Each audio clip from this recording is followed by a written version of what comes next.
Привіт! Це подкаст «Коли все має значення». Мене звати Ангеліна Карякіна, а зі мною, як завжди, Наталка Гуменюк. І говоримо ми про гостю, журналістку, яка в Україну вже приїздила на запрошення нашої організації «Лабораторія журналістики суспільного інтересу» у рамках проєкту «Поєднуючи континенти». Говоримо ми про Патрісію Кампос Мелло, журналістку з Бразилії, відому журналістку, дуже досвідчену, яка знову приїхала в Україну і до якої в Наталки і в мене, звичайно, є купа питань не лише про Бразилію, а і про те, як Україна зараз в час нового витка, нового кола кризи, якщо можна ці кризи якось рахувати, висвітлюють у світі, зокрема в Латинській Америці, висвітлюють Україну. Наталко, розкажи, як сюди приїхала Патрісія, що саме її цікавило і про що ви говорили? Патрісія – журналістка видання «Фолія де Сан-Паулу». Це одна з найбільша газета Бразилії і на латиноамериканському континенті, найвпливовіша, а вона така, з одного боку, класичний воєнкор, яка була ось перед цим нещодавно в Сирії, в Лівані, чи там висвітлювала епідемію Еболи, багато конфліктів, багато років. І упродовж минулого запрошення Патрісія там зустрічалася з цивільними, потерпілими від воєнних злочинів, президентом України разом з іншими журналістами. Ми тоді також були в Ізюмі в Харкові, але їй було дуже важливо саме потрапити на те, що називається передову. Одразу, чесно скажу, редактори бразилійські вимогливі. Вони не те, що прям так от дуже мріють потрапити в Україну. Ми довго працювали з Патрісією, щоб переконати її редакторів. Вона дуже хотіла приїхати. Щоб от вона саме побувала на Покровському напрямку. Слухай, а чому ні? Це ж навіть не, я так розумію, частково там кошти покриваються. Чому ні? Це не цікаво і далеко. Тим паче, от війна ж вона скоро закінчиться, але зараз почався новий етап з адміністрацією Трампа, тому інтерес є, але тут треба сказати, що Патрісія там дійсно і дуже хотіла, і тому ми, окрім всього, поїхали дійсно можна сказати, на лінію фронту, на Харківський напрямок, на Покровський і на напрямок Часового Яру. Так, ми були з 3 бригадами. Треба було дуже багато пояснювати Патрісії, що українська війна геть інша. Я думаю, це не усвідомлює дуже багато людей і іноземних журналістів насамперед, особливо які звикли бути з військовими, з піхотою, що так більше не працює, що у війні дронів ти не можеш навіть доїхати до окопу, до бліндажа, в якому сидять військові, і, скажімо, позиція там дронщиків – це також небезпечна позиція, але вона все одно трошки подалі, тому що ця війна інша. І її редактору потрібно було пояснювати їй, але зрештою, результат вийшов. Ми дійсно в цьому випадку були з 3 українськими бригадами, з 13-ю хартією, 93-ю, це Холодний Яр, і Єгерською 68-ю бригадою, чудовими всіма українськими 3 військовими підрозділами, де бачили різну роботу. Дронів, які доставляють продукти, дронів FPV, мавіків, крил. Звісно, це потребує часу, це особлива історія, і мені особисто є про що написати і розповісти, але вона дійсно була вражена цією війною, і ми це почуємо в розмові. Саме тому, що вона мала нагоду ще дуже давно висвітлювати війну дронів, коли там, наприклад, американський солдат з Невади щось там запускає на комп'ютері, і воно десь там падає, десь невідомо де в Афганістані. А тут це зовсім інша річ, інша війна з іншим рівнем ризиків для військових, звісно. Вона мала змогу поспілкуватися, поставити питання Міністерству закордонних справ Сибізі якраз під час переговорів, які там відбуваються паралельно, якісь переговори відбуваються, мали ситуацію, коли вона приїхала, і тут всі думали, що перемир'я, на власні очі побачити, що коли оголошується перемир'я, через 10 хвилин оголошується повітряна тривога. І це треба було підтвердити. Тому, в нас цього разу її така подорож була, скажімо так, така чисто репортерська, журналістська, для того, щоб, все-таки розповісти війну для країни, в якій понад 100 років війни не було. Але розкажи мені про цей підхід журналістки, яка дуже далеко від України, але яка знає, що є аудиторія, мало знає, розуміє про дрони, але дуже добре запам'ятала оцю сцену з Білого дому, Зеленський і Трамп. Який був фокус питань Патрісії і що вона хотіла дізнатись, крім специфіки там того, як працює ця війна? Я думаю, оскільки вона дуже досвідчена журналістка, вона доволі швидко розібралася, що немає нічого схожого на святкування перемир'я і миру, який раптом настав, як він виглядає з дуже далекої міжнародної преси, що для нас навіть парадоксально, на щастя, їй там треба було небагато часу, щоб зрозуміти оцю різницю між реальністю і тим, про що говорять в Ріяді. Ні, оскільки вона репортерка, саме репортерка новинної щоденної газети, яка кожен день робить матеріал про школу в Харкові, де дітки вчаться в метро чи щось подібне, їй просто треба було передати ці людські історії. І, звісно, зрозуміти, що війна якось на горизонті цього закінчення немає. Але є особливий момент, ми про нього говоритимемо, що Бразилія вирізняється з усіх багатьох країн. По-перше, я нагадаю, українці не уявляють, наскільки великою і впливовою і важливою є ця країна за тим, що вона п'ята за територією, 7-ма економіка світу, 7-ма за кількістю населення, так, нерівна, але дуже велика. І для Латинської Америки це країна, на яку всі дивляться. Президент Лула, щоб ми про нього не думали, це президент, який от є в фарватері всього, інші роблять так, як робить Лула. І тому з Бразилією в нас непрості з одного боку відносини, але з іншого боку президент Лула, скажімо так, засудив дії Трампа по відношенню до Зеленського, йому це не сподобалося, вони антиамериканісти. Але з іншого боку, парадоксально, в цей час вони не дуже критикують примус, скажімо так, американців до миру України.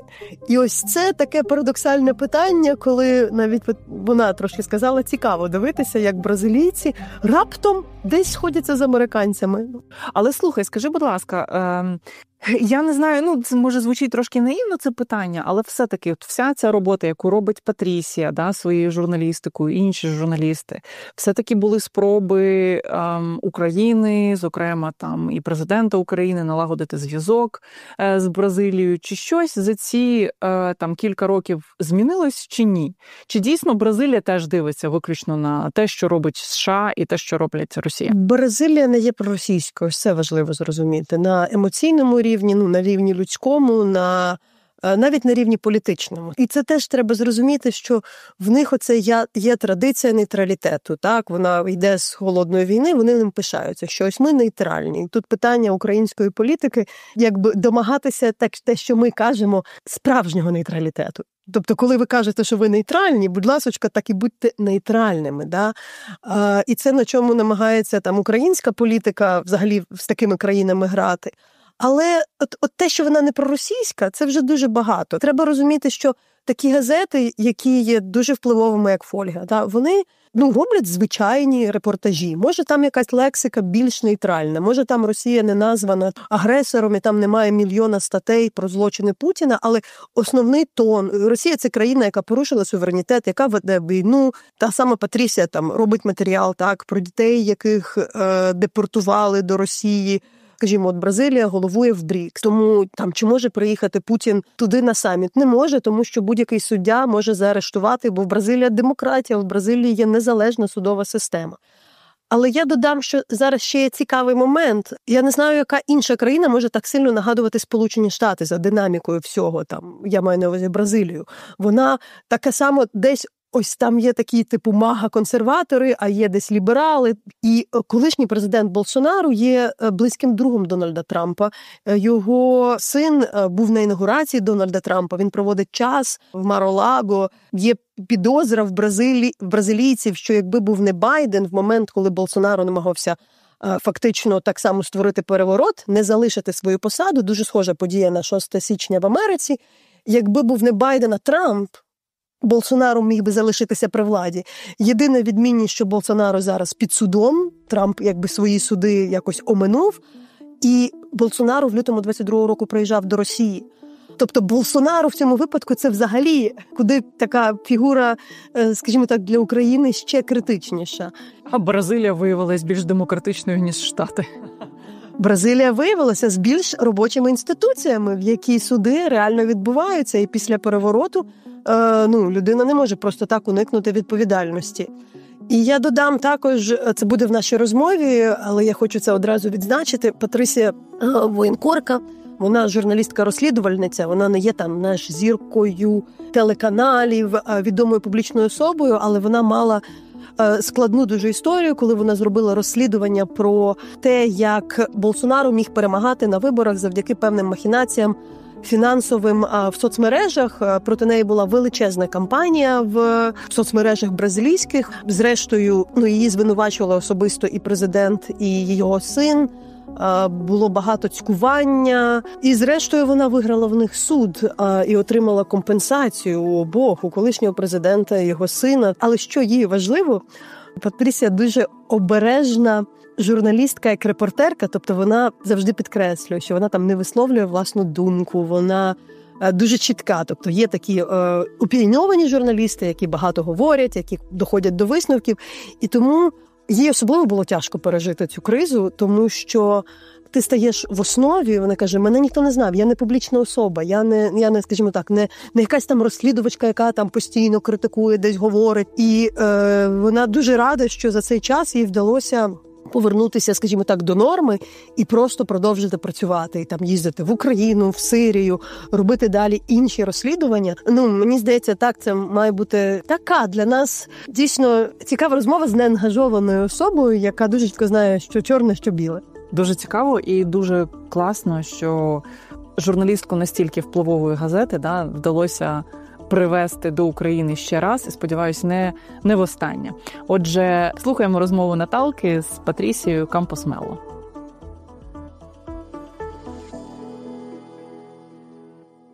Ми просимо вашої підтримки, якщо ви хочете далі слухати наш подкаст, а ми хочемо його робити. В нас немає якогось окремого специфічного фінансування для нашої чудової команди, яка допомагає робити його можливим, тому ви можете в коментарях до платформ, також на сайті лабораторії, дізнатися реквізити, і як підтримуєте, ми за все будемо вдячні. Тому просимо підтримати і надсилати ваші донати для нашого подкасту. Я би хотіла подякувати всім, хто кожного разу каже нам і особисто, і в коментарях. Класний подкаст, робіть ще, нам дуже цікаво. Це момент, коли я хочу вас попросити підкріпити це своє прохання невеличкою підтримкою, такою, яка є для вас прийнятною, враховуючи, скільки ми всі зараз ініціатив, зрозуміло яких, в першу чергу на підтримку наших Збройних сил виділяємо. Але це дійсно робота не лише наша з Наталкою, а і робота нашої невеличкої, але дуже крутої команди, нашої редакторки Іри, нашої звукорежисерки Люби. Ви можете знайти реквізити лабораторії журналістики суспільного інтересу на нашому сайті journallab.online. Будемо вам вдячні.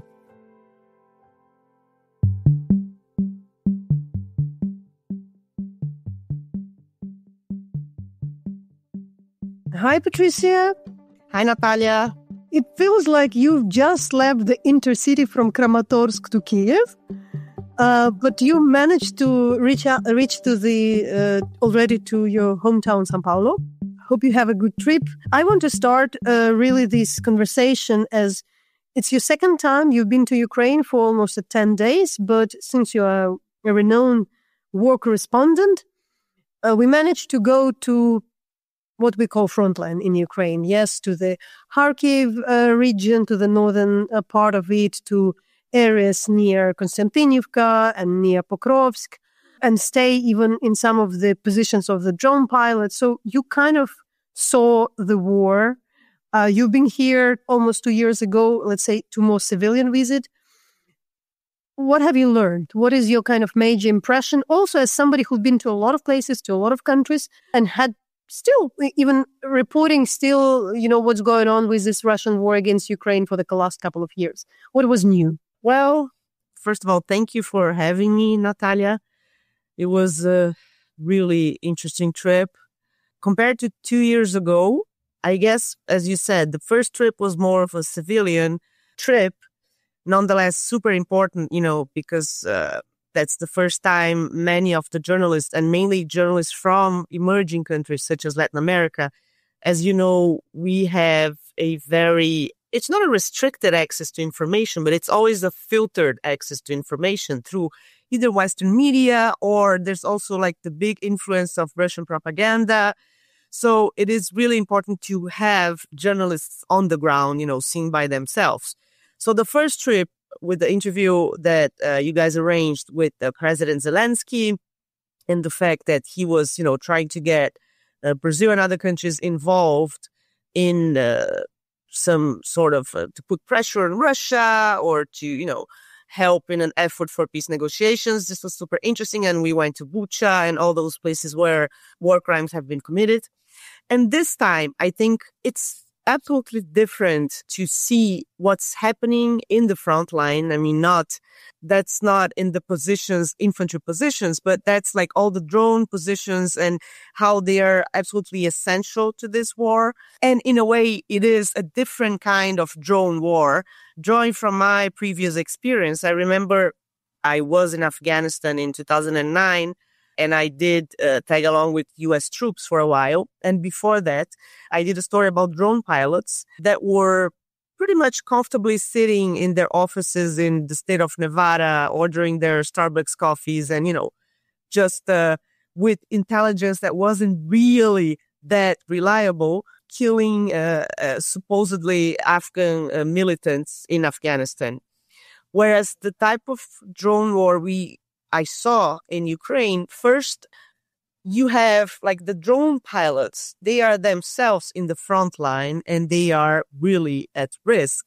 And the amount of information one has, because there's so many surveillance drones and information from the front, I mean, it's absolutely different. One of the things that is not in question this time is, are we or are the Ukrainians or the Russians targeting, people who are legitimately in the war, because the amount of intelligence is way bigger and the amount of risk is way bigger. And the fact that seeing really close how the drones are being used, to logistics, to surveillance, to for targeting, how that is essential and how that has compensated for partly for the inferior numbers of troops that the Ukrainians have compared to the Russians and even some of the air forces. So this is really, really interesting and very different. It's very different. I mean, the reactions I had here after publishing the story is that people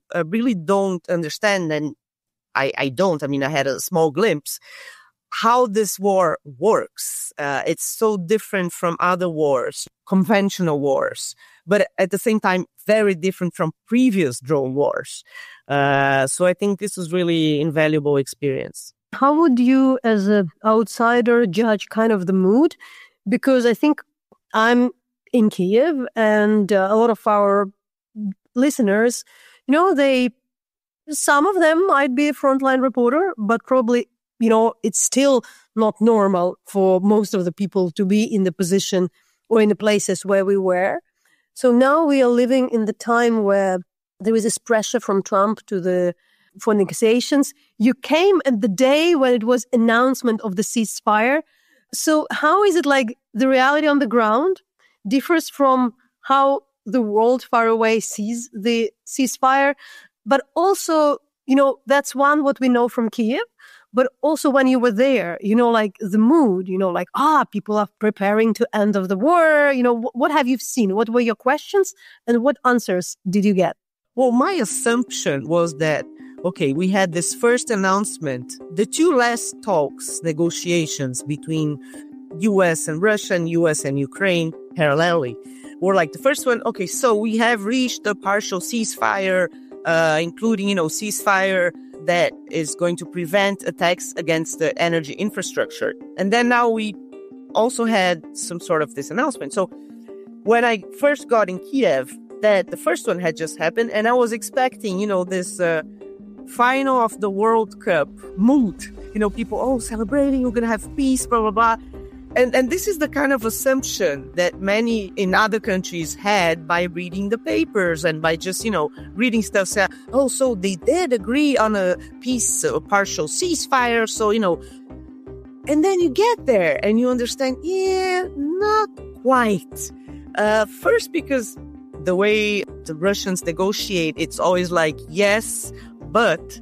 So all the conditions that are imposed later on. So it's not like they say they're agreeing, but they're not really agreeing. And the people in Ukraine, I think you understand that because, you've been living under Russian influence for so many times since the Soviet Union, you were close.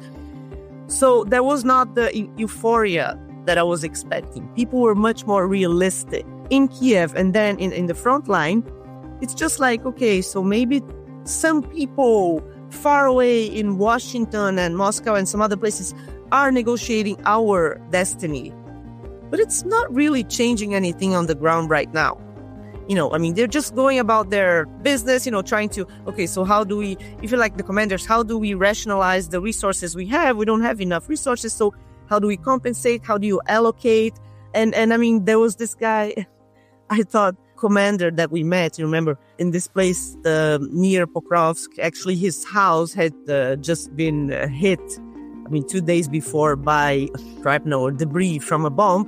He was there telling us, he is the commander of an infantry squad.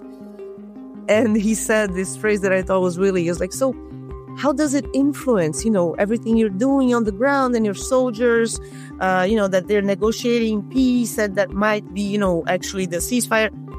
And he goes, well, if there's a bowl of borscht in front of me, I'll eat it. If someone says there's borscht, I doubt it. Like this very pragmatic stance that, okay, we're going about our business. Of course, it would be amazing to have peace, but not at any price. That's the sort of message I got from everybody I talked to. What are the things you kind of seen which were interesting for you, and also what is the reaction of the Brazilian audience for your articles? You worked on this story, on these schools which are underground. So we're so much inside of it. And also, some of the Western publications, they written so many stories about underground school in Kharkiv. But I'm curious how the Brazilians see that, your colleagues, your editors. People were surprised that you had. If you didn't have underground schools, you would not have education with people, with the children present in classrooms at all. It would be so difficult. So these kids who had been doing online schooling ever since the COVID pandemic, with some pauses, but, pretty much, they had not had any contact with other school kids, and they had not had physical, in-person education ever since. So it's really hard to imagine for someone. I am from Brazil. It is a country that has violence and issues. And sometimes you close schools because you have violence from drug gangs and all that. Can you imagine not being able to go to school at all in I think it was over 180 public schools in Kharkiv? So people are really curious, okay, so these kids, so the only way they have to go to underground schools, and how does that change? So this was sort of the surprise that people were showing me. And the other thing is, regarding the front lines, the places we were in, people are really interested. So how does that work? What do the drones do? What do the soldiers do? What's their role? How is this war being fought?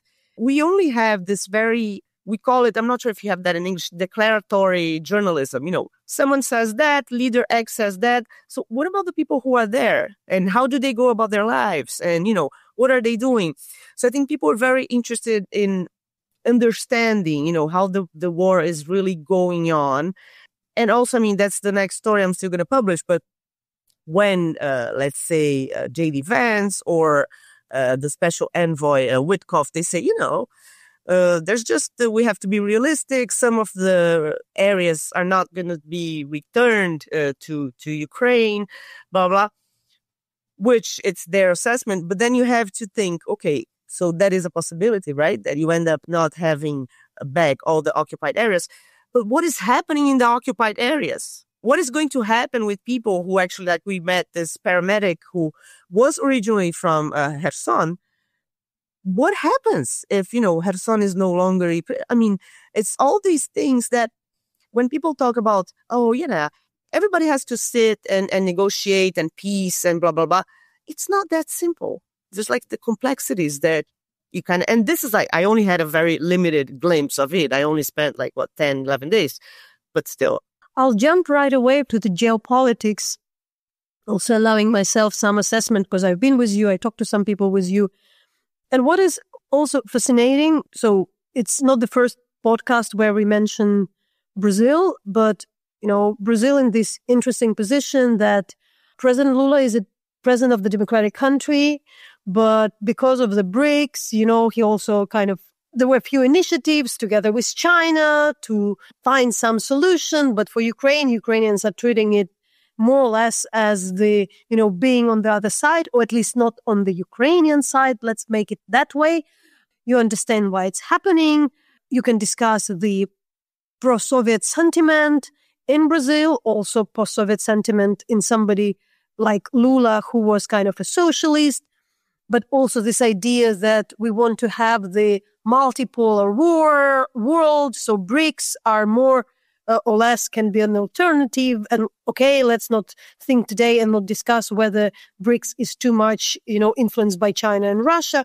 But still, Ukrainians kind of have the feeling that, maybe Brazil is not exactly our ally. Brazil is speaking about this neutrality. But now it's an interesting situation. Always also the most important factor, which I mentioned, anti-Americanism, because how the U.S. has been the colonial power and what a lot of sins, the Americans had committed in the Latin America. So there are, of course, these reasons. We discussed them for quite some time. But now you have Trump kind of siding with Putin, pushing Ukraine, how it's seen. And despite it looked like Brazil, is more supportive because it's anti-American, so you're critical of Trump, it still feels like, but maybe here the US is not doing something so wrong. Maybe they're actually right. So obviously this anti-Americanism this time is not exactly all of a sudden making Brazil the Ukrainian ally. Is it my observation? Because I thought, but I kind of noticed as if in this time you can, be less, not that critical for the President Trump for exactly this thing. It's interesting. Yes, I agree. It's interesting. I was joking with some diplomats saying, so let me just understand. So now we think we're defending Trump's view because, he actually is negotiating or whatever he sees as a peace negotiation. And I was joking, how come we are aligned with the U.S.? I mean, it's much more nuanced than that. And I don't think we are, the Brazilian diplomacy. I think there's a perception that, okay, it's a good thing that Trump managed to shake things up. So change the conversation and finally put peace negotiations in the agenda, right? Before with Joe Biden, this was not happening because they was like, we're not going to endorse negotiations without preconditions, without the security guarantees. So now I think there's a view in the Brazilian diplomacy that it's a good thing that, Trump finally shook things up and the conversation changed from only, sending weapons to peace discussions. And that is, I'm talking about in the point of view of the Brazilian diplomacy, right? Not if these are actual effective peace negotiations, whatever. At the same time, they do realize that, ever since the Oval Office horrible incident, humiliation of President Zelensky, and the way that Trump administration tries to impose some stuff as, the conditions of the minerals deal, it's not even transactional. It's almost like The Economist had this cover that Trump is like a Don Corleone mafia guy. He's like almost blackmailing people. So, of course, this is something that the Brazilian diplomacy does not support. So, in a way, it's a more nuanced vision. I think before, it was like, okay, as you said correctly, the perception in Brazil is U.S. is the colonial power. I mean, they sponsored and interfered in the region for years and years. They actually sponsored military coups in the region. So when I first was here in Ukraine, and people said, no, but, Russia is the colonial power. It's like, not in Latin America. In Latin America, the colonial power is the U.S. Russia is, was the Soviet Union that actually helped the liberation, anti-colonial movements, blah, blah, blah. So there is this anti-American thing, but at the same time, they do perceive and they do not approve this way of the Trump administration of literally blackmailing countries into stuff. I mean, they're doing this with Brazil in the trade section. I mean, they're about to impose more tariffs and all that. So I think it gave more nuance on all Brazil's position. Before, there isn't a pro-Soviet view. There is we need a multipolar world, as you said. We need to empower emerging countries and not just submit to whatever the G7 is saying in terms of, Ukraine or anything. So now there still is this position, but it's more nuanced because they're saying, it's a good thing that, in their view, they start negotiating, but at the same time, is this a fair negotiation? I mean, imposing stuff on Ukrainians without the participation of the Ukrainians? So I'm not sure if I made myself clear, but it's a way more nuanced position, I think. How would you generally describe the position of the population on the whole Russian-Ukrainian war? Because what was for me interesting to understand while also being in Brazil, that in fact Ukrainians probably sometimes, I would explain, think that, Brazil is kind of more pro-Russian or at least not supporting Ukraine. I think it's not exactly the case. In particular, like the quality media are kind of making it clear. It's not really RT very big. I don't know who is watching RT in Brazil. So maybe you would just really explain what would be the fair overview. Of course, it's a big country with a lot of people with various views, but still. Well, one thing is, the Brazilian population, news readership is not humongous, right? Not many people keep themselves informed. So it's not like everybody has a view. But definitely there's not a pro-Russia view. Among the regular population, I think there is a pro-US view. And there is a sympathy towards Ukrainians and Ukraine in this war, basically because Russia invaded Ukraine and people who are dying are mostly on the Ukrainian side. So I think among the most people who are not, political. But then you have the polarization thing, which is if you are left-wing person, not any left-wing person, but, the extreme left-wing people, they're just, naturally suspicious of the U.S. and they think, actually this was a war provoked by NATO and by NATO's expansion and all that. So there's this view. And on the other hand, on the extreme right-wing, then it's nuanced too, because they are anti-Russia, but they are pro-strongman. So it's like the Trump thing, right? Like Trump it's against the communism and socialism, but he loves strongmen. And we know Russia now, it's more like a crony capitalism kind of place than anything ideological. But definitely among the general population, there's a sympathy for the Ukrainians because basically they're being killed, civilians are being killed in a war. But of course, there's this view that, so why don't you all sit down and negotiate peace? I mean, it looks very, very reasonable to do that. You heard this from some diplomats as well, except the devil is in the details. I have my understanding of and ideas, but I'm keep asking this question about Lula. Is it about the age? There are these countries at BRICS, like India or China. China is a not authoritarian country. Modi is very problematic figure, the Prime Minister of India. And then you have, Lula, who fought his life against dictatorship. I understand he left, but contrary to some of the, let's say, left in Latin America, which got nuts, I'm speaking about like people like in Nicaragua or, for instance, Chavez, Brazil is vibrant democracy. He still is considered to be like a Democrat, and he is largely popular and voted and supported and still a number one politician in Latin America, very much respected. Yet still he kind of can't really condemn Russia. He's still pro-democracy fighter against dictatorship, but by the end of his career, he is where he is. So I won't expect Modi to be somebody else.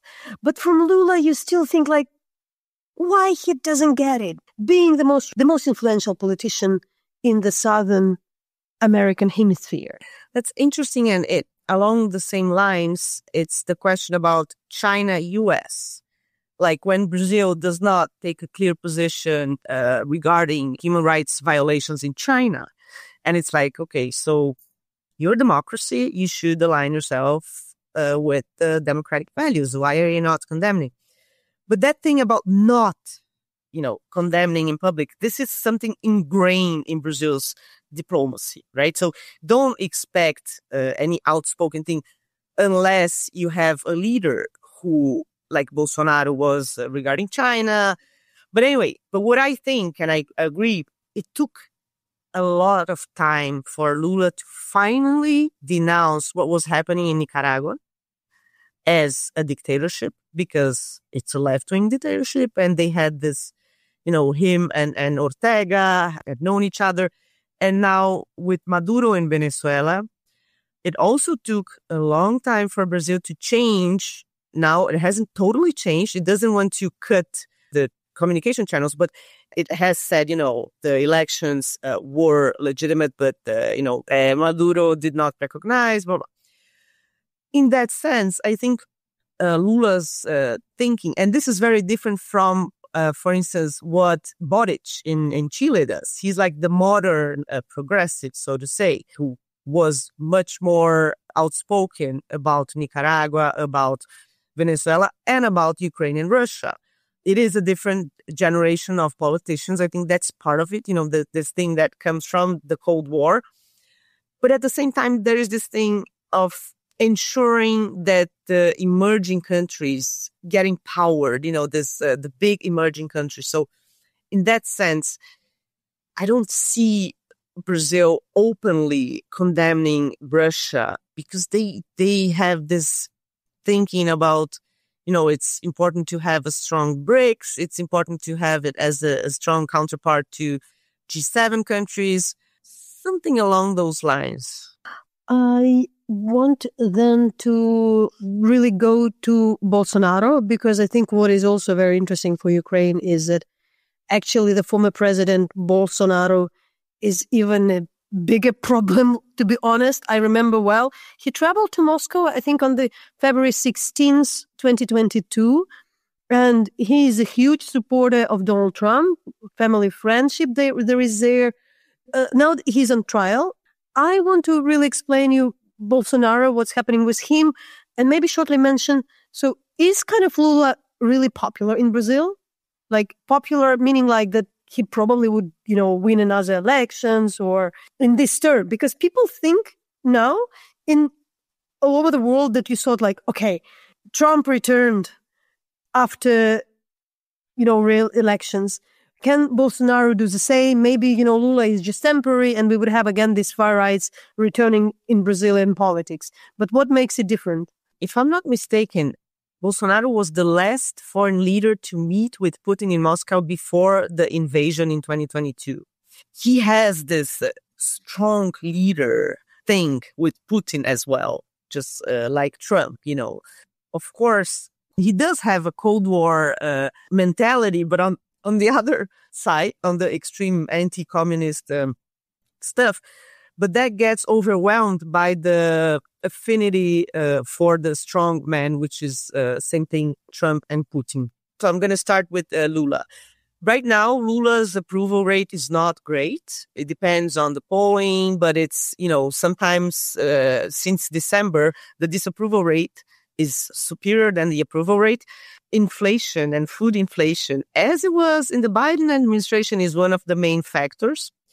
And he's still the most popular figure in the country. And I think if he ran for re-election in 2026, there are good chances he would get re-elected. But that's only because there's a question mark as to who's going to be the candidate of the right. Because, as you know, Bolsonaro has just been, the Supreme Court just ruled that Bolsonaro will be tried for his attempt to have a military coup in Brazil in 2022. Can you just explain what was during that coup? Because, you can call in this world, anything can be called a coup, but what exactly happened? In 2022, there were elections. Lula ran against Bolsonaro.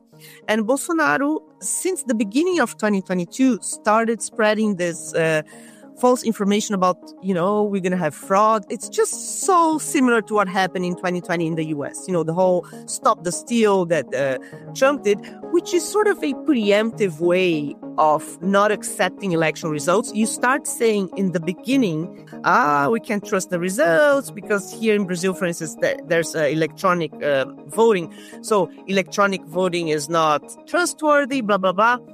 And then gradually he started to increase his attacks on the institutions. There's many details, but basically he motivated his supporters to not accept the result of the elections in 2022.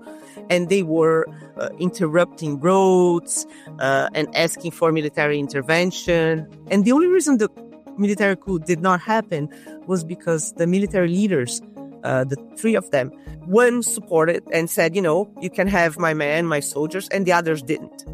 Otherwise, it would have happened, actually. But what happened was like this popular, which again, it's so ridiculous because it's so similar to what happened in the US.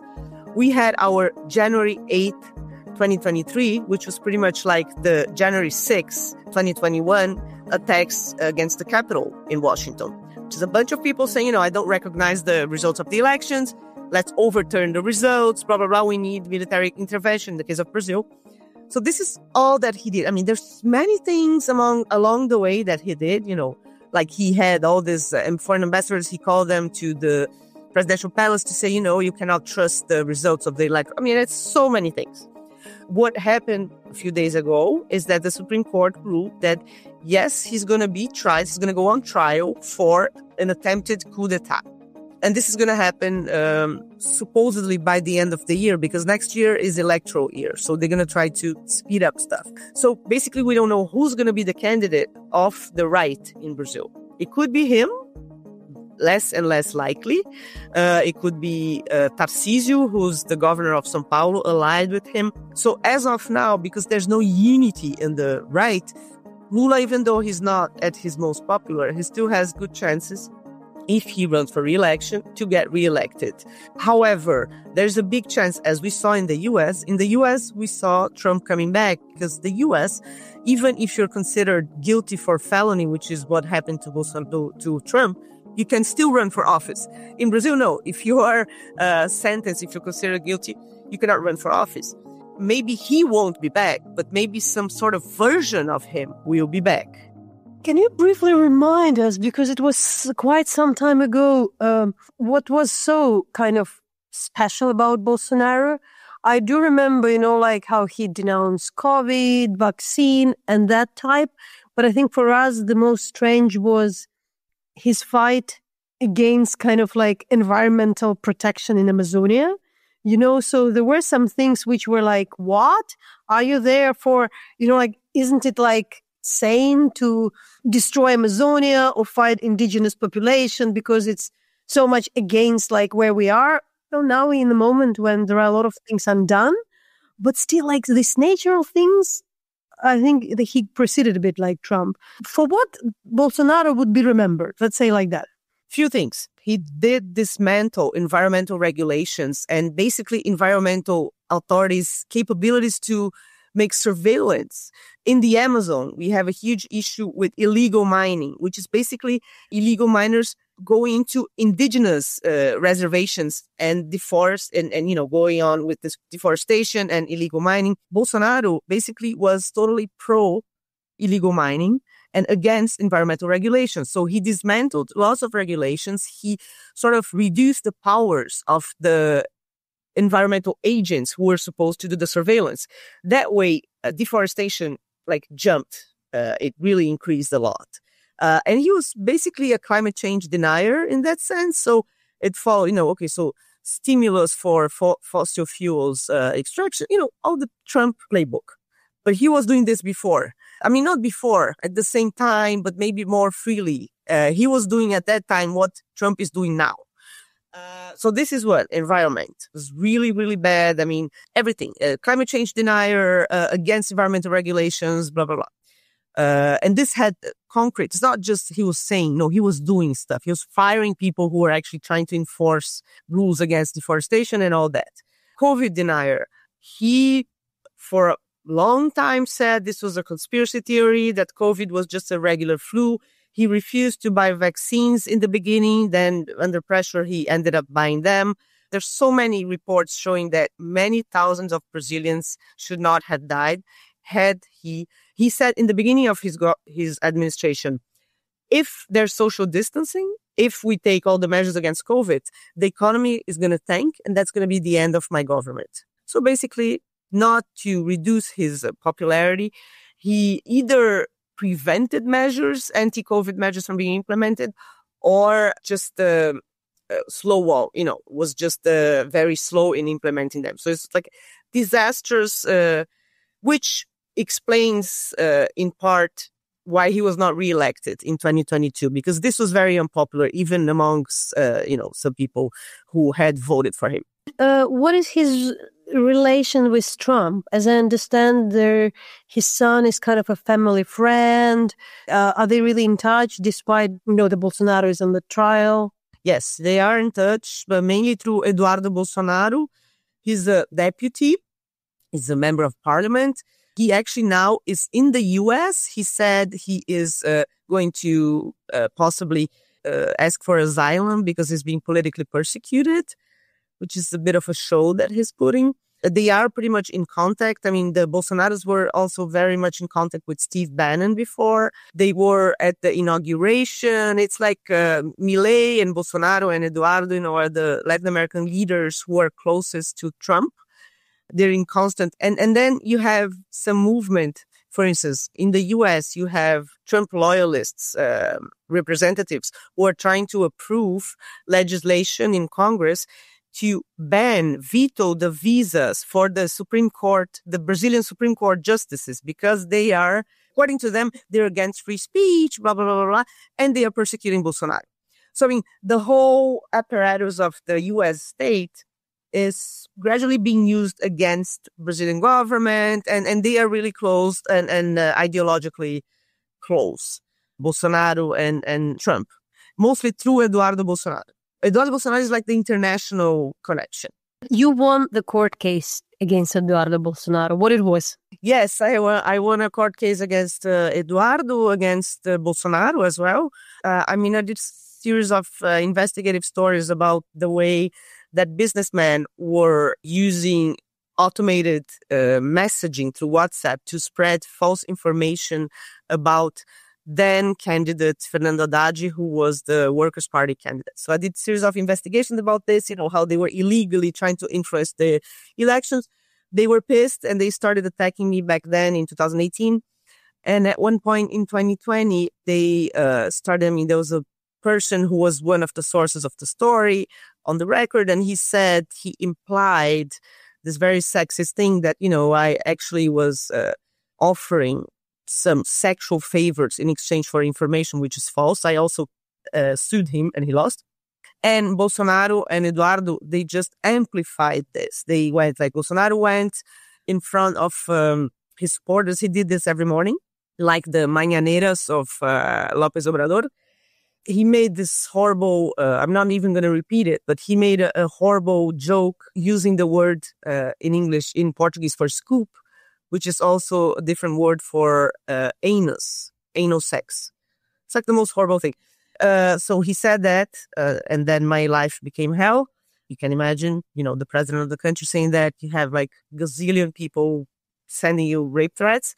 And Eduardo Bolsonaro as well, he kept on saying in, podcasts, he said this on the floor of the house, that, yes, I was trying to seduce sources to obtain damaging information against his father and lots of lies. And this is a modus operandi that also Trump has regarding how they treat journalists in general. This defamation, slandering stuff, and restricting access.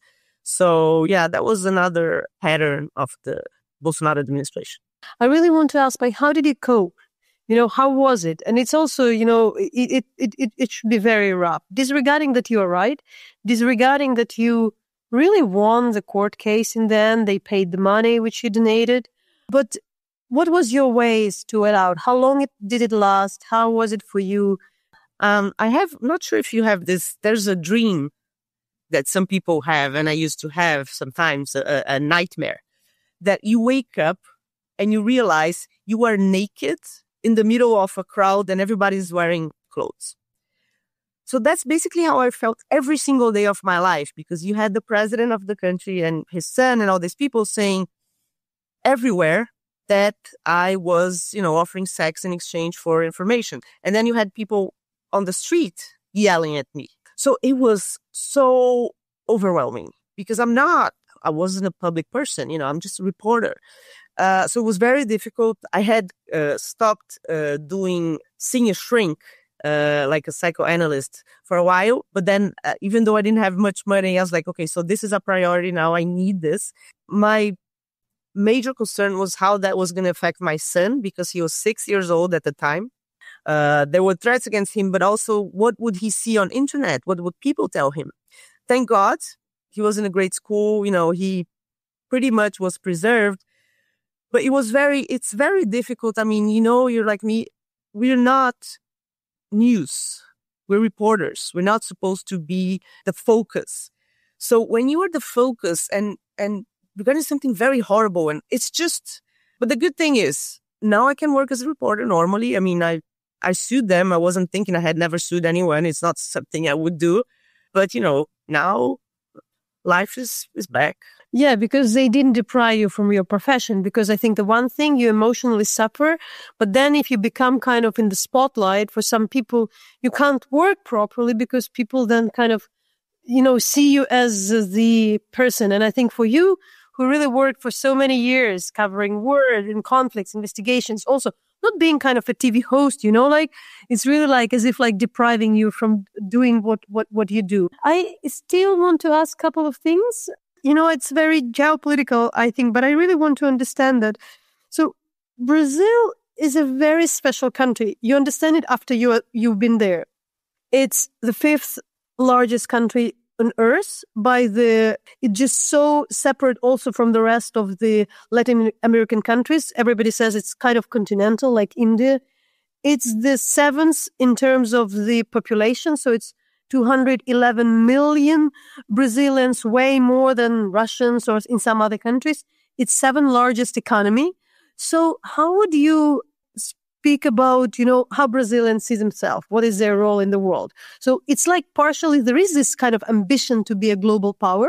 That's why, Ukraine cannot afford not to care about Brazil. At the same time, it works with BRICS. So what do you think Brazil actually wants to achieve and to see itself globally? I think there is a view, mainly from the current government.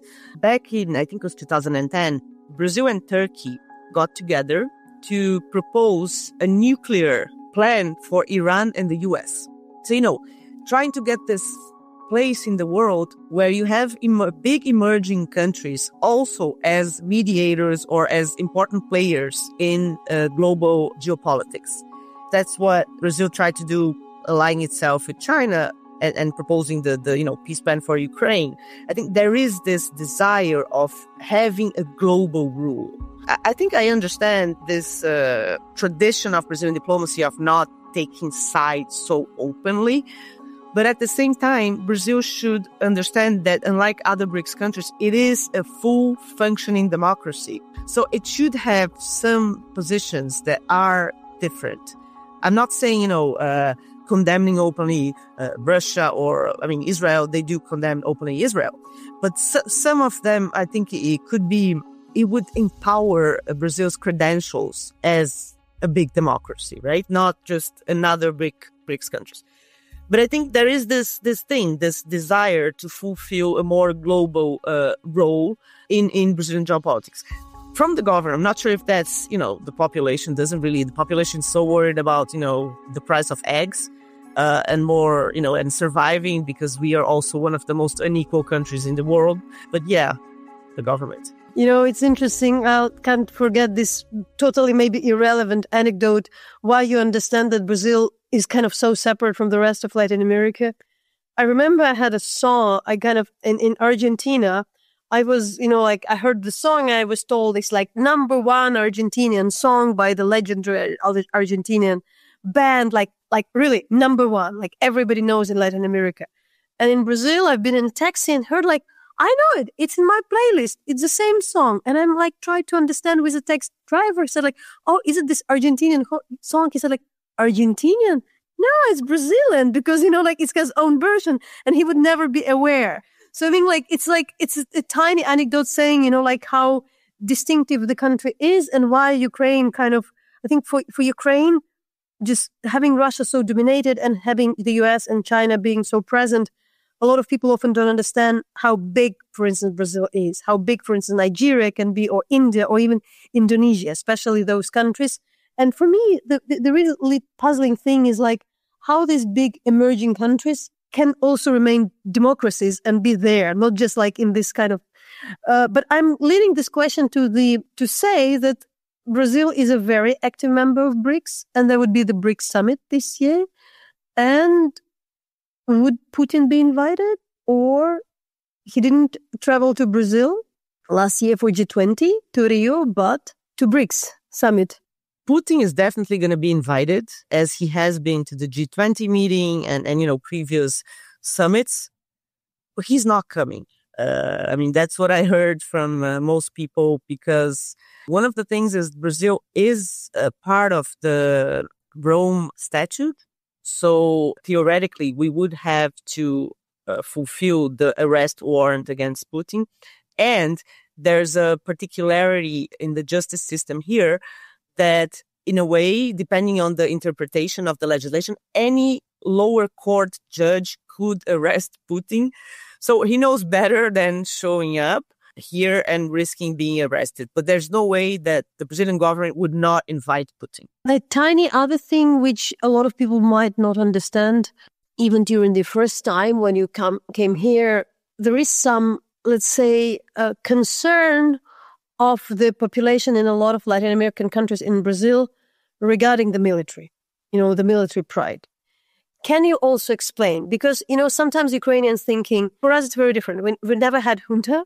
We never had military leadership, and all our army is made out of the civilians. But Ukrainians are very proud of their army today because it's actually the people who are risking their life to preserve our lives. I think that there is a misunderstanding that still in Latin America, there are concerns about the people in the uniform. Can you explain that?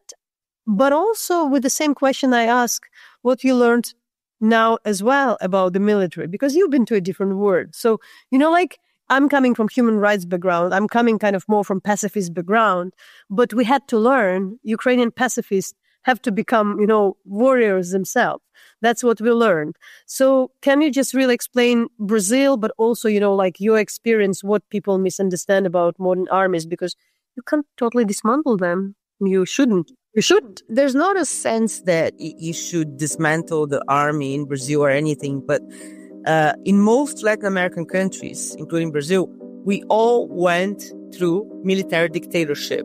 This is, they overthrew democratic governments who were progressive governments, but in the peak of the Cold War, they were viewed as pro-communist by Washington, and Washington basically financed and supported military coups in the region.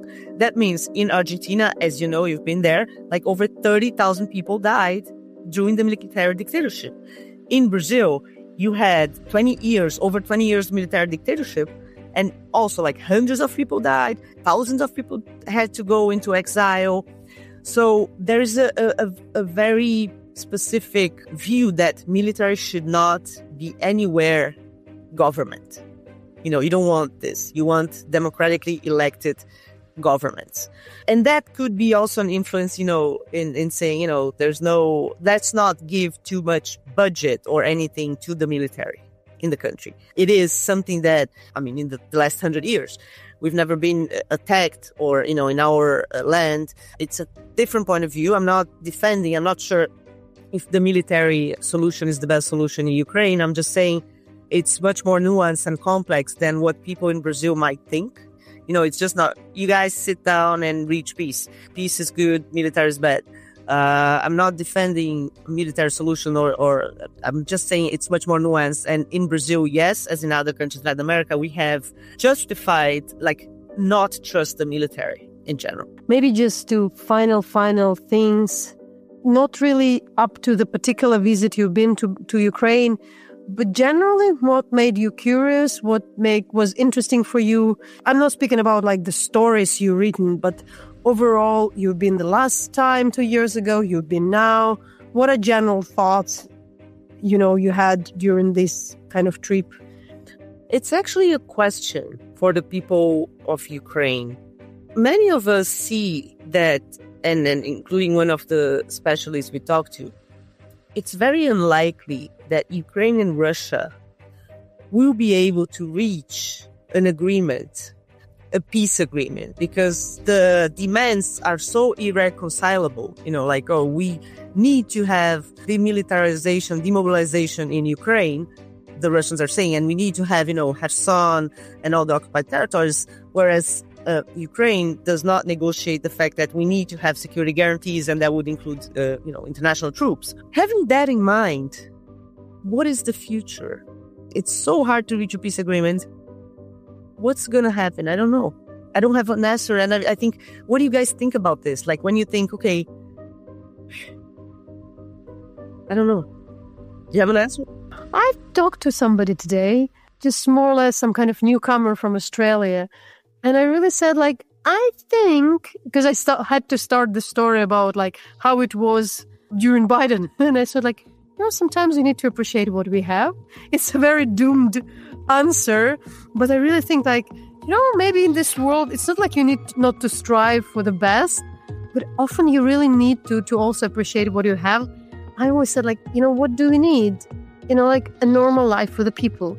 And sometimes, unfortunately, the only way to have them is, even if the war is not there, you do your best. So as some of our commanders said, your number one task is to protect the life of the soldiers, of your personnel, and to make the normal life to the civilians as much as possible, probably at some cost. And unfortunately, it looks like that maybe the peace is not even there, but you still preserve the life of the soldiers and the life of the civilians, but it's not an absolute peace. However, sooner or later, we'll have that. So I'll be, able to travel to Brazil without feeling guilty, so maybe that would be my dream, to go to Salvador and to buy a province, or to Amazonia. It will be fulfilled. Thank you so much, Patricia. Thank you.